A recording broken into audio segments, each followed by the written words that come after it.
And today, as I share with you for just a few minutes, I wanted to pick up the topic of negotiations in China.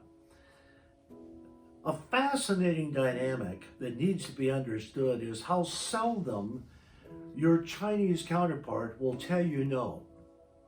They just don't. I have a book that states that there is no no in China. Oh, that's not true.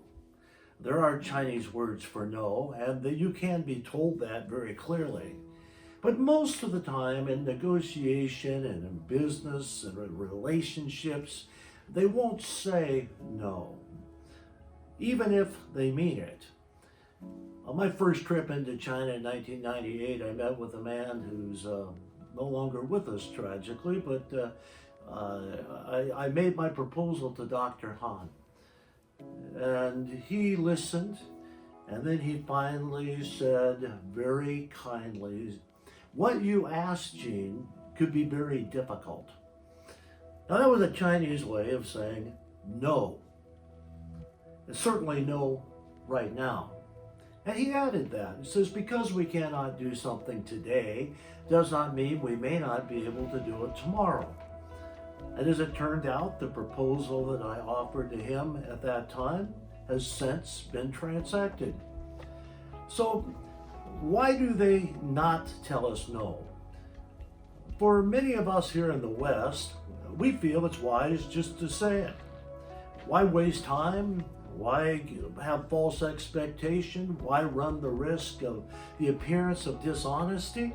And so we would say the better friends you are, well, say no. An old saying, let your yea be yea and your nay be nay. That's Western thought. It's not Chinese thought. So how are we to ascertain? The Chinese say, we expect you, the Westerner, to use your wu xing. All Chinese will know what I mean, even if I mispronounce it slightly. Use your wu xing. Just understand the flow, the nature of the conversation, and don't make me tell you no, because I could cause you to lose face. Now, there's another fascinating counter to that. The word yes doesn't always mean what we think it means either. And I'm not going to try to use all the Chinese words. I'll woefully mispronounce them and embarrass myself in front of you.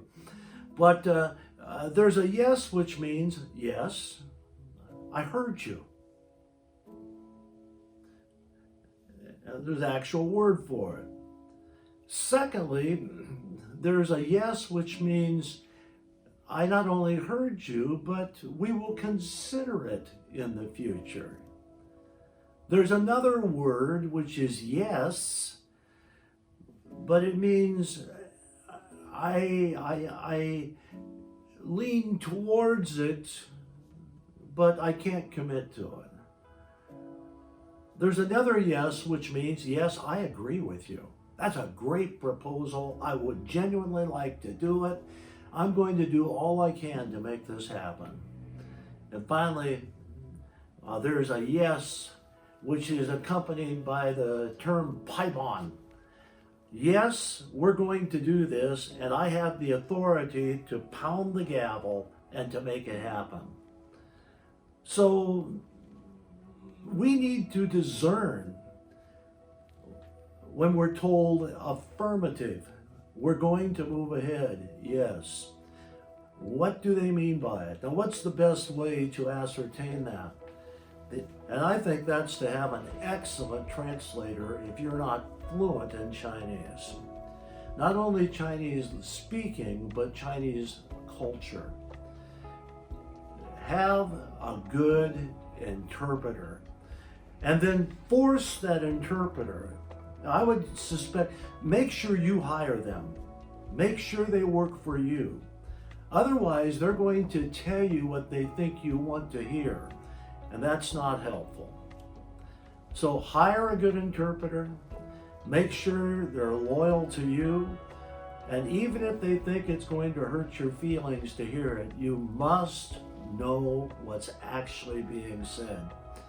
So good luck. I wish you well as you negotiate in China.